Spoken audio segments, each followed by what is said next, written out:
So first of all இது வந்து ஒரு ஸ்டாண்டப் காமெடி ஷோ அந்த மாதிரி பண்ண போகிறேன். ஸோ காமெடி வந்துச்சுன்னா சிரிக்க மறந்துடாதீங்க சரிங்களா. எல்லாம் ரொம்ப சீரியஸாக இருக்கீங்க கேமரா பின்னாடி. உங்களை நான் இந்த மாதிரி ஒரு ஆடியன்ஸ் மெம்பர்ஸ் பார்த்ததே இல்லை. சார் கேட்கல சத்தமாக ரைட் லெஃப்ட்லாம். ஸோ யார் அது? தேங்க்யூ. ஃபர்ஸ்ட் ஆஃப் ஆல் காலையிலேருந்து இவ்வளோ சின்சியராக வேலை பார்த்து என்னோட இந்த ஷோக்கு வந்ததுக்கு உங்களுக்கு மிகப்பெரிய நன்றி. வந்த எல்லாருக்கும் என்னோட நன்றிகள். எல்லோரும் ஒரு தடவை கை தட்டிடுங்க please.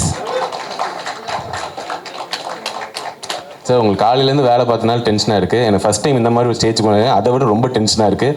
So tension LHS = RHS ரெண்டுத்துமே கேன்சல் பண்ணிடலாம். Okay cool, all cool. First of all thank you so much வந்ததுக்கு. அண்ட் இந்த ஷோ பார்த்தீங்கன்னா ஒரு புதுவிதமான ஷோ. ஏன்னா நாங்களே இன்வைட் பேசிஸில் தான் என்னோடய ஃபேன்ஸ்லாம் வந்திருக்காங்க. ஸோ ஃபர்ஸ்ட் ஆஃப் ஆல் இது வந்து ஒரு தேங்க்யூ ஸ்டாண்டப் காமெடி ஷோ மாதிரி தான். ஏன்னா இவ்வளோ தூரம் வந்ததுக்கு சரி எனக்கு ஒரு ஃபார்முலாக ஒரு தேங்க்யூ சொல்லணும்னு தோணுச்சு, அதுக்காக தான். So first of all thank you so much guys, என்னை சப்போர்ட் பண்ணதுக்கு, அது ஒரு ரெப்ரஸன்டேட்டிவாக இங்கே இருக்கிறதுக்கு தேங்க்யூ ஸோ மச். அண்ட் என்னென்னு பார்த்தீங்கன்னா இந்த பிக் பாஸ் ஜேர்னின்றது வந்து சார் நடக்கலாங்களா? நடக்கலாம் கூடாது சார், தப்பு.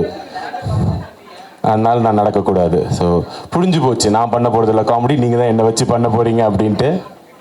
ஏதாவது எல்லோரும் லுக் விடுறத பார்த்து நீ சிரிக்க வச்சு தான் பாறேன் அப்படின்ற மாதிரி இருக்கு. இங்கே தான் நிற்கணுமா? நகர்ந்துடக்கூடாது. ஐயா என் வாழ்க்கையில் இப்படி ஒரு ஸ்டாண்டப் காமெடி ஷோ நான் பார்த்ததில்ல சார். இத்தனை கேமராக்குள்ள நான் பார்த்துட்டு இருக்கேன், நான் ஒரு மாதிரி தோராயமாக பார்த்துக்கிறேன் சரிங்களா. Anyways coming back to the point.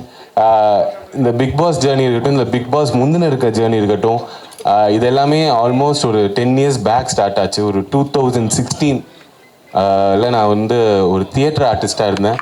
So theatre ஆர்டிஸ்ட்லேருந்து இன்றைக்கி இந்த தூரம் வந்திருக்கேன். அது ஃபுல்லாகவே எல்லாம் நிறைய மக்கள் சப்போர்ட் பண்ணியிருக்காங்க. குறிப்பாக அந்த சப்போர்ட் எல்லாமே யூஸ்வலாக என்ன மாதிரி ஒரு ஆர்டிஸ்ட்க்கு எப்படி இருக்குன்னா, நான் ரொம்ப சைலண்டான ஆர்டிஸ்ட், எனக்கு ஒரு பெரிய ஃபேன் பேஜ் அப்படிலாம் இருக்கானா? அப்படிலாம் ஒன்றும் கிடையாது. பட் சைலண்ட்டாகவே என்னை சப்போர்ட் பண்ணி பிக் பாஸில் ஃபைனல் டே வரைக்கும் கூட்டிகிட்டு வந்திருக்காங்க. ஸோ அதுக்கு ரொம்ப நன்றி. அதாவது பிக் பாஸ் எப்படி மாற்றிருக்கு என்னென்னா, முன்னாடிலாம் என்னை வெறும் கண்டென்ட்டாக தான் தெரியும். ப்ரோ நீங்கள் அந்த பாட்டு அந்த அவங்க பேரே வராது, அவங்களுக்கு கடைசி வரைக்கும் வராது. அவங்களே முடிஞ்சு போயிடும். பிக் பாஸ் வந்து என்ன பண்ணியிருக்குன்னு பார்த்தீங்கன்னா, அவங்க வீட்டில் ஒருத்தனா என்னை மாற்றிருக்கு. அதாவது பிக் பாஸ்லேருந்து வந்ததுக்கப்புறம் எப்படி பார்த்தீங்கன்னா, அவங்க நிஜமாலே அந்த பவர் பிக் பாஸ் ஷோக்கு தான் இருக்குன்னு நினைக்கிறேன். நிஜமாலே அவங்க வீட்டில் ஒரு மெம்பராக தினமும் பார்த்து எனக்காக ஃபீல் பண்ணி என் கூட சிரித்து என் கூட அழுது என் கூட என்ஜாய் பண்ணிருந்தாங்க. அதுக்கு ஃபர்ஸ்ட் ஆஃப் ஆல் தேங்க்யூ. ஆனால் என்னென்னா இதுதான் ஃபர்ஸ்ட் டைம் எனக்கு இந்த வீட்டில் ஒருத்தனாக இருக்கிற ஒரு எக்ஸ்பீரியன்ஸ். வீட்டில் ஒருத்தனாக இருக்குன்றனால முன்னாடிலாம் பார்த்தா ப்ரோ எனக்கு உங்கள் கண்டென்ட் ரொம்ப பிடிக்கும், உங்க கூட ஒரு செல்ஃபி எடுத்துக்கலான்னு வாங்க, நானும் அப்பா நல்ல வேலை யாரோ ஒருத்தர் என் கூட ஃபோட்டோ எடுத்துருக்காங்களே அல்பமாக போய் நின்றுடுவேன். இப்போ அப்படிலாம் கேட்குறது இல்லை. நேரம் விக்ரம் ஷோ எப்படி என்ன வெயிட் போட்டீங்க? ஒன்று என்னடா ஸ்ட்ரெயிட்டாக எப்படி இருக்க, நல்லா இருக்கேன்? இல்லை ஸ்ட்ரெயிட்டாக என்ன வெயிட் போட்டு நம்ம இல்லை இங்கே 2 கிலோ கம்மியிலங்க ஆயிருக்கேன். போய் சொல்லாதீங்க, நல்ல சாப்பாடோ அப்படி. ஆமான்னு. அப்புறம் அனிதாலாம் எப்படி இருக்காங்க? என்ன அனிதா நல்லா இருக்காங்க. அப்புறம் அந்த குழந்தைக்கெல்லாம் ட்ரை பண்ணீங்களா, என்னாச்சு? என்ன டைரக்டா கிட்ஸ் வரைக்கும் போயிட்டீங்க. ஸோ இந்த வீட்டில் ஒருத்தன்ற இமேஜ்ன்று பார்த்தீங்கன்னா அது ரொம்ப ஒரு ரொம்ப எப்படி சொல்றது, எனக்கு ரொம்ப ஷாக்கிங்காக இருந்துச்சு. பரவாயில்லையே அவங்களுக்கு என்ன இப்போ அவங்களுக்கு வெறும் விக்கல்ஸ்ன்ற ஒரு பேஜ், விக்கல்ஸ்ன்ற ஸ்டாண்டப் காமெடி ஷோ இல்லை ஒரு அவருக்கு புரியாது சோஷியல் மீடியாலாம் என்ன ஏதுன்னு. ப்ளஸ் நான் ஹரி சிபி எல்லாரும் இங்கே உட்காந்துட்டு இருக்காங்க, ஆதியும் கூட. நாங்கள் எல்லோரும் எங்கள் ஃபஸ்ட்டு இனிஷியல் ஸ்டேஜஸில் எங்கள் பெட்ரூம்லேருந்து தான் ரீல் போடுவோம். ஸோ எங்கள் அப்பா இன்டர்நெட்டும் பார்க்க மாட்டார். ஸோ அவர் பார்க்குற சீன் என்னென்னா, ஒரு 4 பசங்க தினமும் ஒரு பெட்ரூம்குள்ளே இருப்பானுங்க, 8 மணி நேரம் அந்த பெட்ரூம்லேயே இருப்பானுங்க சரிங்களா. கட் பண்ணால் ஒரு சாயந்தரம் அது 3 பசங்க வெளில போயிடுவானுங்க, நான் ரொம்ப டயர்டாக அப்படி வெளில வருவேன். இதே தான் அவர் பார்த்துட்டே இருப்பார் சரிங்களா. அவருக்கும் இவனுங்க என்னன்னே புரியல. திடீர்னு ஒரு நாள் பார்த்தா நிலவை கொண்டு வா அந்த ரீல் நாங்கள் பண்ணது வந்து வைரல் ஆச்சு. வைரல்னா எப்படின்னா அதுதான் ஃபர்ஸ்ட் டைம் நாங்கள் வந்து ஒரு ஆக்சுவல் வைராலிட்டியே பார்க்குறோம். நிலவை கொண்டு வந்தோன்னே இப்படி எடுத்து பார்த்தா எப்படி இருந்துச்சுன்னா, நல்ல இப்படி போஸ்ட் பண்ணிவிட்டு அப்படின்னு பேஸ்ட் இப்படி பார்க்குற 10,000 வியூவில் இருந்துச்சு. ஓ பரவாயில்ல, என்ன ஒரு நிமிஷத்தில் இவ்வளோ வியூ சார். அப்புறம் கொஞ்ச நேரம் பேஸ்ட் பார்த்தோம் 1 lakh. என்னது இது இப்படி 10. அப்புறம் பார்த்தா 1 million ஆச்சு. 1 millionலாம் தாண்டி எங்கேயோ போயிடுச்சு. ஒரு பக்கம் எஸ்ஜே ஸ்டுடியோ சார் போஸ்ட் பண்ணார், சிம்ரன் மேம் போஸ்ட் பண்ணுறாங்க. திடீர்னு பார்த்தா தேவா சார் எனக்கு ஃபோன் காலில் வந்துட்டு என்கிட்ட, தம்பி ரொம்ப தேங்க்ஸ்ப்பா, உங்களால எங்களுக்கு பப்ளிசிட்டின்னாங்க. நான் சத்தியமாக அழுதுட்டேங்க. சார் அதெல்லாம் இல்லை சார், தப்பி தொடி கூட இப்படிலாம் சொல்லிடாதீங்க. அவ்வளோ பெரிய மனசு அவருக்கு, அவரால் எங்களுக்கு பப்ளிசிட்டி. ஆனால் சத்தியமாக சொல்கிறேன் சார், நிலவை கொண்டு வா யாருக்கு லைஃப்பை மாற்றுச்சோ இல்லையோ, எங்களுக்கு நிஜமாலே நிலவே கொண்டு வந்துருச்சு. அந்த பாட்டு பார்த்ததுக்கப்புறம் சிம்ரான் மேமை தாண்டி எங்களை தான் எல்லாருக்கும் ஞாபகம் வருது. அந்த சாங் வைராலிட்டி ஆனோன்னே எங்களுக்கு என்னன்னா, அப்போ தான் ஃபஸ்ட்டு டைம் யூடியூப் மீடியாவில் நான் பார்க்குறோம். திடீர்னு பார்த்தா எல்லாரும் கால் பண்ணி எங்ககிட்ட இன்டர்வியூலாம் கேட்குறாங்க. நாங்கள் சார் இன்டர்வியூ, நாங்கள் 4 பேரா? நாங்கள் எப்படின்னா யார் எப்போ இந்த இன்டர்வியூ நிற்கும்னு தெரியாது. அதனால எப்படின்னா நான், ஹரி, சிபி, எங்கள் கிட்டே இருக்கிற எல்லா எடிட்டர்ஸ் எல்லாருமே உட்காந்துருவோம்.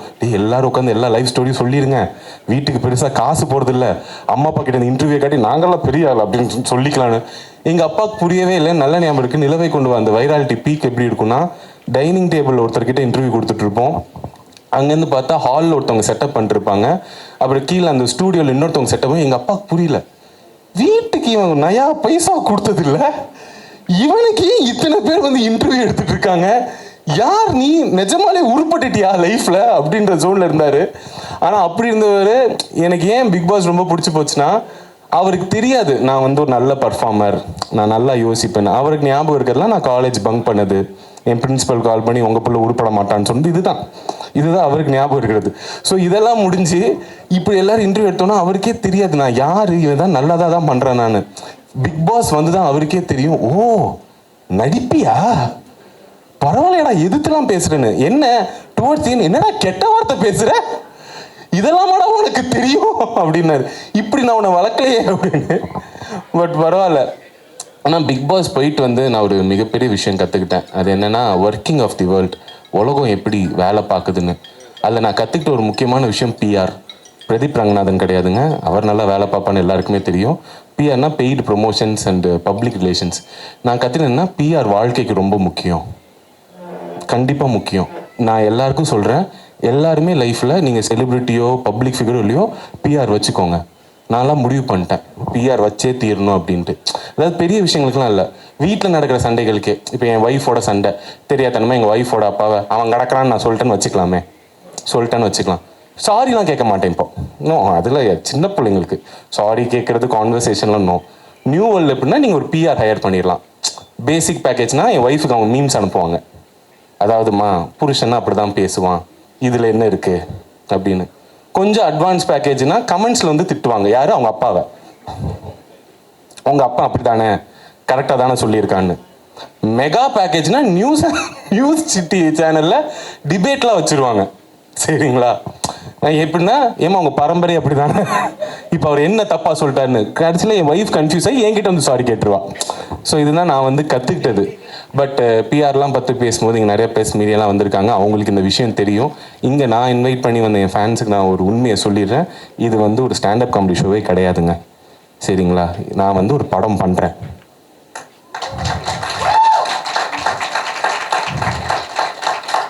சார் கேட்குறேனேன்னு கோச்சிக்காதீங்க, நீங்கள் கையெல்லாம் தட்ட மாட்டிங்களா? 10 வருஷம் கழிச்சு படம் பண்ணுறேன் சார். ஹீரோவா?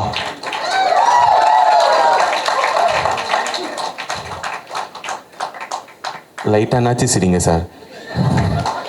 எனக்கே வருத்தமாக இருக்குது, படம் பண்ணுறேன்னா அங்கே சிரிக்கிறாங்க, திரும்பினா எப்படி ரிலீஸ் ஆகுது நானும் பார்க்குறேன்ற மாதிரி பார்த்துட்ருக்கீங்க சார். ஸோ அந்த படத்தோட டைட்டில் ரிவீல் தான் நம்ம இன்னைக்கு பண்ண போகிறோம். என்ன பியூட்டி, ஆமாம் கை தட்டலாம் மேடம், தப்பு இல்லை. மேடம் நீங்கள் தான் க்யூவில் இருக்கீங்க மேடம். என்னென்னா, பொதுவாக நானும் இந்த ஆடியோ லான்ச் ஃபங்க்ஷன்ஸ் இதிலலாம் பார்ப்பேன். யூஸ்வலாக வந்து ஃபிலிம் க்ரூ வருவாங்க, ஹீரோ பற்றி டேரக்டர் புகழ்ந்து பேசுவார், அப்புறம் டேரக்டரை பற்றி ஹீரோ புகழ்ந்து பேசுவார். என் டேரக்டருக்கே என்ன ஒரு 3 வாரமாக தான் தெரியும். சரிங்களா? எனக்கும் அவர் அவ்வளோ நாள் தான் தெரியும். ஸ்கிரிப்ட் நல்லா இருக்குன்னு நாங்கள் படம் பண்ண போகிறோம், இதுதான் உண்மை. உண்மையிலே அவரை நாங்கள் கேட்டோம், சார் நம்ம ஃபங்க்ஷன் வச்சா என்ன சார் பண்ணுறது, நம்ம என்ன பேசுகிறது நம்மளை பற்றினா, Vikram there is nothing to talk about you, I saw one video like you அப்படின்னாரு. Sir I saw your script and like you.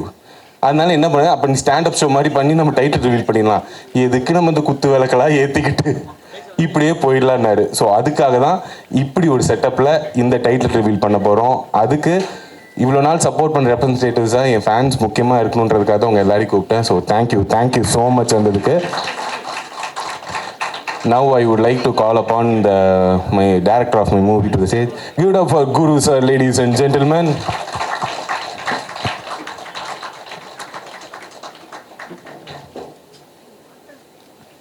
Sir, do you want to talk? ஏன்னா எனக்கு இதுக்கு முன்னாடி எப்படி கூப்பிடுவாங்கன்னா கேரக்டர் ஆர்டிஸ்டாக கூப்பிடுவாங்க. ப்ரோ படம் ஃபுல்லாக வருவீங்க ப்ரோ. அப்படியா ப்ரோ? ஹீரோ கூடவே இருப்பீங்க ப்ரோ. Super bro. எவ்வளோ நாள் ஷூட்டு? ஒரு அரை நாள் தேவைப்படுது ப்ரோன்பாங்க. அப்புறம் அதுக்கு நான் பேமெண்ட் சொன்னேன்னா போய் கேட்டு ப்ரோ அவ்வளோ தர முடியாதுன்னுவாங்க. ஸோ திடீர்னு பிக் பாஸ் விட்டு வந்தோடனே இவங்க ஹீரோவாக நீங்கள் தான் பண்ணணும், லீடாக பண்ணணும்னு மெசேஜ் அனுப்பிச்சாங்க. சூப்பராக இன்ஸ்டாகிராமில், சரிங்களா? இன்ஸ்டாவில் மெசேஜ் அனுப்பிச்சு கேட்டோன்னே நான் நினச்சேன் ஏதோ ஷார்ட் ஃபிலிம் பைலட் ஃபிலிமுக்கு தான் கேட்குறேன்னு பார்த்தா நிஜமாலே ஃபீச்சர் ஃபிலிம்னாங்க. நான் கொஞ்சம் ஷாக்கில் இருப்போம்ல, ப்ராங்கிங் பண்ணுறானுங்களா? ஏன்னா பிக் பாஸ்லேருந்தே நான் ப்ராங்க்குக்கு நிறைய ஏமாந்துட்டேன்.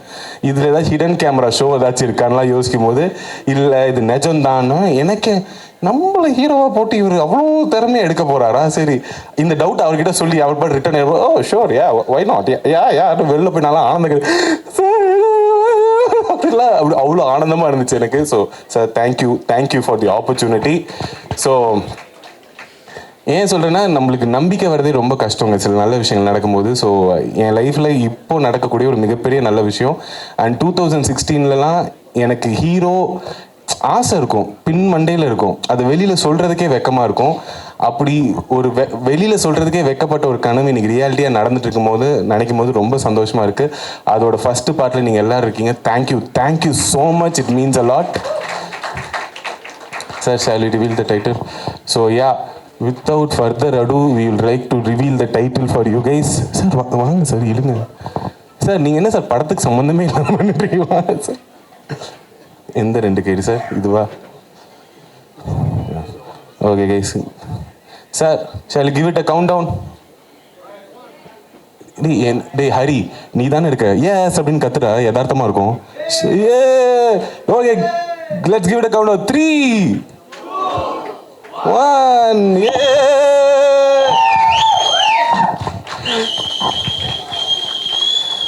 ஸோ வாங்க sir.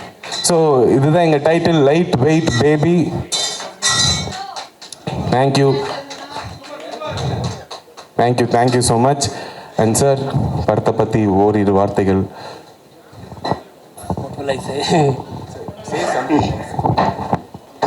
Actually, I'm from Bangalore. I understand Tamil very well, but speaking is a little bit problem. So don't mind, I speak in English. The lightweight baby, as you can see, it is the imbalance in the life. One side you have, lightweight, another side you have heavyweight. So that is about the movie. Once the movie gets released, you will know what is the movie about. So மூவியில் இப்போ நான் இதை சொல்லும் போது தான் உங்களுக்கு தெரியும் என்னையே இவர் ஹீரோவாக சூஸ் பண்ணாருன்னு. மூவியோட ஸ்டோரி பார்த்தீங்கன்னா அதில் நீங்கள் நல்லா பாருங்கள், ஒரு மைக் இருக்குது, ஸ்டாண்ட் இருக்குது, அப்புறமா வெயிட்ஸ் இருக்குது. So it's a love story correct between a aspiring standup comedian and a female body builder. இன்ட்ரெஸ்டிங்காக இருக்குங்களா? அதனால தான் நான் அந்த படத்தில் ஹீரோவாக இருக்கேன்.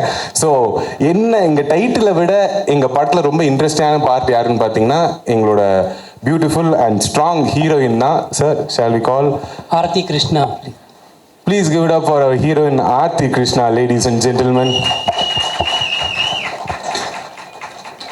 S sir please.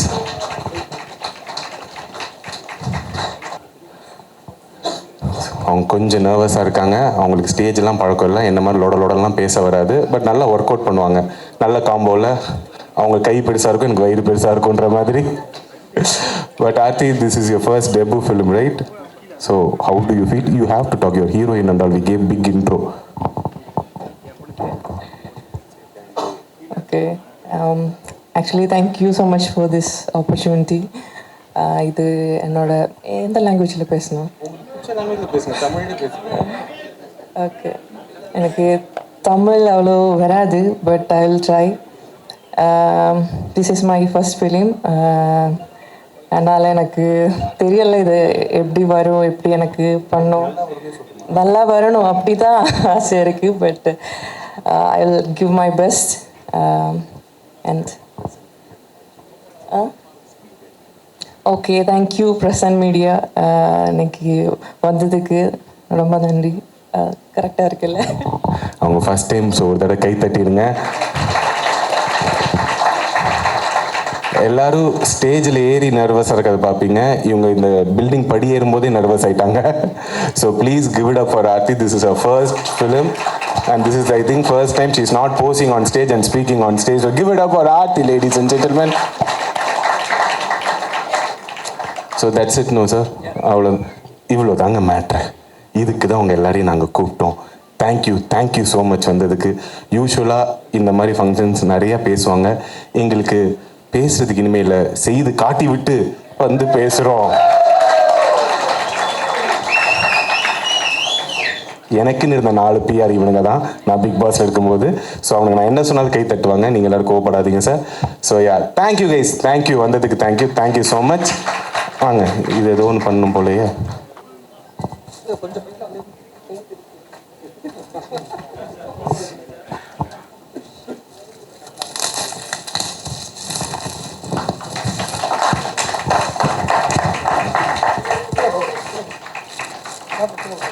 Claro,